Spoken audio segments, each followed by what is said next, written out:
Vous ne faites pas l'amour aussi souvent que vous le souhaitiez? La fréquence ne serait pourtant pas d'une vie sexuelle problématique. Le premier signe qui devrait vous inquiéter est quand vous avez l'impression que le sexe a l'air d'être une corvée.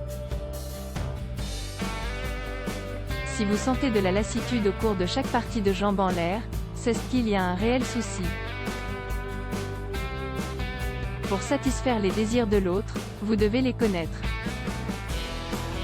De la même manière, pour que les vôtres soient assouvis, il faut que vous les sachiez vous-même et en parliez à votre partenaire.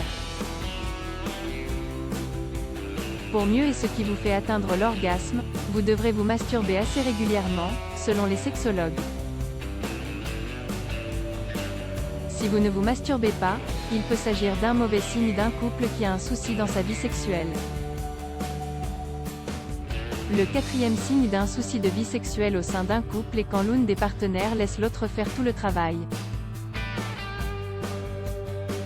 Dans le même style, le fait qu'une des partenaires est toujours celui ou celle qui prend l'initiative est également un mauvais signe. Ne pas parler ouvertement de sexe, un très mauvais signe. Ne planifiez-vous jamais de moments de plaisir sexuel à deux? Cela peut se traduire par le port d'une nouvelle lingerie, l'utilisation d'un nouveau jouet sexuel ou un week-end à LH au accent circonflexe TEL voué au sexe.